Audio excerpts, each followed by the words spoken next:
風景を変換する鏡であることっていうのがテーマでしたね。風景が映り込むなんか彫刻っていうのが僕のテーマではあるんだけど、例えばレンズで変換したり鏡に映し込んでみたりで、その中で建物クラスでやるとすると、視界が全部その建物の鏡になるわけなんで、その鏡をじゃあどうするかって言った時に、でもフランク・ゲイリーとかね、あとアラブの方だったら鏡っぽいやつとか結構あるし、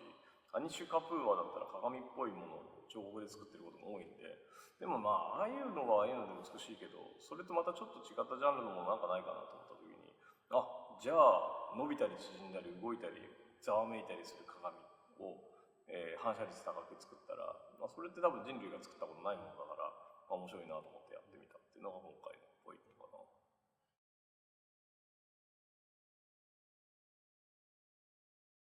未来的って言えば素材から作ってるから未来的なんですよね。つまりあんま未来を思考して作ってるわけじゃないんですけど、想像力を超えるかって話はそれすごい重要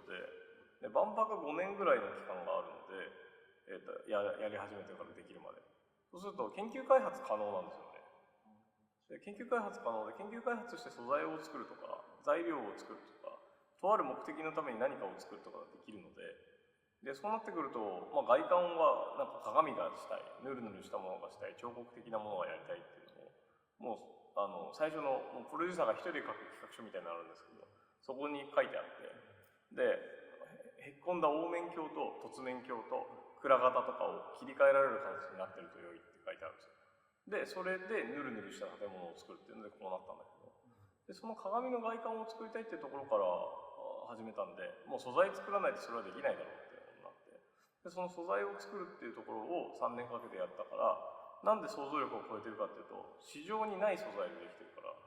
世の中で入手しようと思ってもできない素材を作って、その素材をベースに建物を作ってってやってるので、なんか思いつきで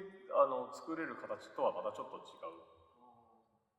う。それはだから想像力の中で、この素材とかはみんなうまく使ってかっこよくできたなっていうものが大体建築のほとんどなんですけど、なんか素材自体から作ってるので、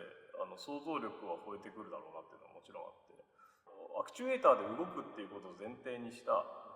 表面で、そんなものはこの世の中に建築素材としてあるわけないですよ。だって動かす必要がないから。だけど動く表面の彫刻として作りたいから作った表面素材でできた建物なので、それは建物としてはないだろうなっていう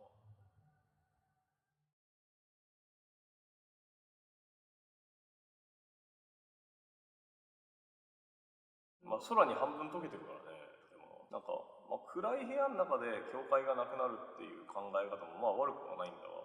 なんか明るいところの中で境界がなくなるっていうには、ああいう彫刻的なものっていうのは結構いいなと思ってて。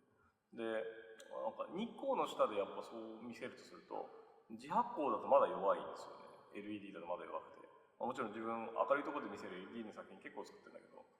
やっぱり弱いので、そうすると鏡はいい手だなと思ってて。で鏡で、解像度高いし、あとあれで見るより、CG で見るより現物の方が綺麗なので、鏡で作った場合。それ結構面白いなと思って。アナログ、連続値って言えば連続値ですね。ただ、ミラーボールはデジタルだけどね。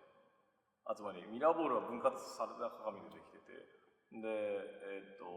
の連続面でできて鏡を今回は使ってるので、連続値ではある。で、フィジカルなものかって言われたら鏡はフィジカルなものだけど、でも、例えば風景を写し取る、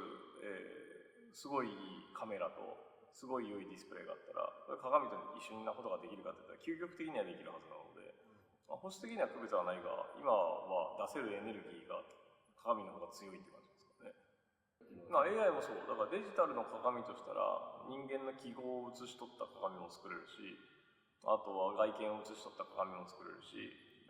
解像度が高く、時間解像度も高い、鏡っていうか映像装置も作れるし、あとはもう純粋にフィジカルな鏡の精度が上がったんで、平滑性も高ければ、組み立て性能も高い鏡っていうのはいっぱいできるようになってきて、色の再現性も高い。でそうすると、例えばこの部屋とかは施工精度がまず第一で、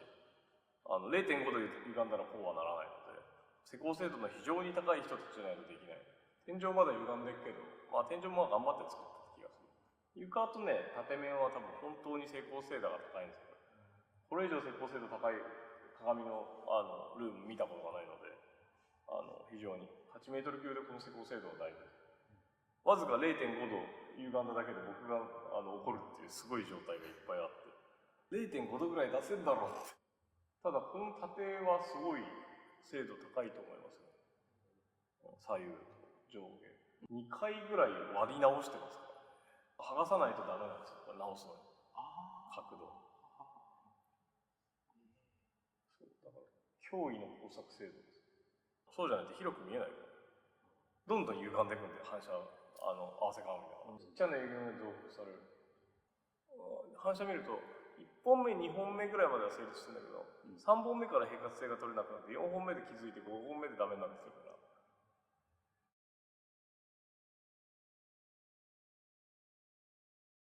外観はね、ホルンのところの4カットのところは結構気に入ってるのと、あとはその横にあるこういう蔵型になってる、あそこ本当はホルンの予定だったんだけどお金がないんで1個なくなったところが結構かっこよくできてる。あとは感銘板があるんだけど、感銘板のところから正面に撮ると綺麗にね、なんか世界観ができるようになってて、スキャナーがいっぱいあるところのところにヌルってちゃんと感銘板があるんですよ。で、陽一落合ミクストメディア2025って書いてあるんです。つまり素材名がミクストメディアになって、あそこを機に